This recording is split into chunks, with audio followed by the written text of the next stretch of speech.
अस्सलाम वालेकुम friends, welcome back to top smarties drama serial Rahmat, जहां पर अब फाइनली बारी अपनी मोहब्बत का इजहार करने जा रहा है। लेकिन खैर ये सिचुएशन कैसे आई, बारी को क्यों लगा कि अभी ही मोहब्बत का इजहार कर देना बहुत ज़रूरी है। यहाँ पर अनाया जिसका प्लान चौपट हो चुका है और वो परेशानी में अपने दोस्त को फ़ोन करती है, तो दोस्त यही मशवरा देती है, रहील को वापस बुलाओ, मिनाल और रहील की शादी करवा दो। अब देखो ना, बारी अपनी बहन का बुरा नहीं चाहेगा। जब शादी के बाद डिवोर्स की धमकी मिलेगी तो वो ज़रूर तुमसे शादी करेगा। अब अनाया को ये प्लान मज़े का लगा, चकाचक, इसीलिए तो अब वो रहील को इसमें इस्तेमाल करती है। रहील को फ़ोन करती है कि वापस आ जाओ, तुम नाराज़ होकर क्यों बैठे हो, शादी करनी है तुम्हारी। तो रहील कहने लगा, लेकिन पहले तुम्हारी होनी चाहिए, तुम बड़े हो ना, तो बस ठीक है, तुम्हारी होनी चाहिए, मम्मा पापा तुम्हारे लिए रिश्ता ढूंढे, तुम हाँ क्यों नहीं कर देती। तो ऐसे में अनाया कहने लगी, क्या तुम्हें इतनी खुदगर्ज लगती हूँ? मैं चाहती हूँ कहीं मिनाल का रिश्ता ना हो जाए, तुम्हारी उससे पहले मिनाल से शादी करवा देनी चाहिए। तो रहील चौंक गया, क्या क्या कह रही हो तुम, ये मुमकिन ही नहीं। तो ऐसे में अनाया कहने लगी, क्यों नहीं मुमकिन, मेरी वजह से ये सब कुछ हो रहा है ना, मैं बारी से शादी नहीं करूँगी, सब कुछ मुमकिन हो जाएगा, तुम वापस तो आओ। मुझे बहुत गिल्ट फील होता है कि तुम उस तरह से वहाँ पर जाकर बैठे हो, तुम वापस आ जाओ, सब ठीक हो जाएगा।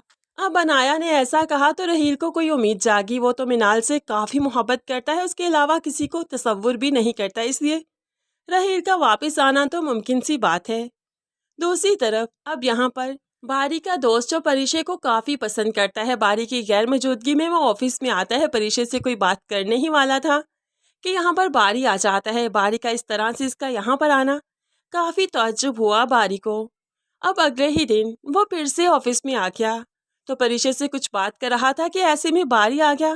परिशे हिचकिचाते हुए यहाँ से चल दी और बारी को इस तरह से फिर से उसके दोस्त का आना बहुत गैर मामूली सा लगा। वो अपने दोस्त से अलग में मिलता है, रात में मिलता है और कहने लगा, क्या हुआ, तुम बार बार ऑफिस क्यों आते हैं, परिशे से क्या कहना चाहते हो। तो दोस्त अपने दिल की बात बारी को बताता है कि वो परिशे को चाहता है, उससे मोहब्बत करता है, उसे शादी करना चाहता है। परिशे जैसी लड़की उसे लगता है कि उसके लिए ही बनी है।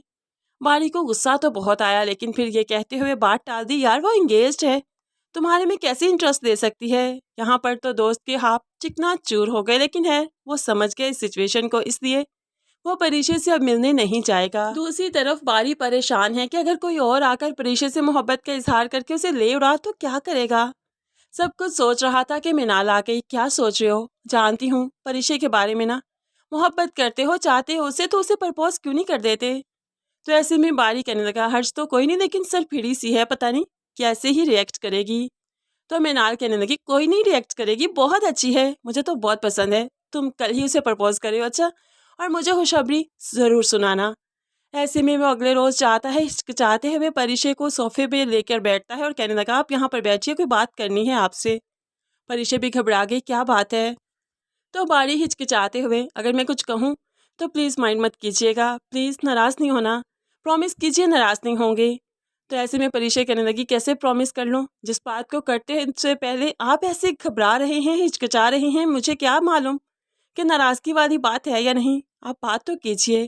खैर यहाँ पर बारी इजहार कर भी दे तो परिशे इनकार ही करेगी, वो ऐसा नहीं चाहती क्योंकि उसे लगता है कि उनका स्टेटस मैच नहीं करता और ऐसे में ये रिश्ता मिसमैच सा है।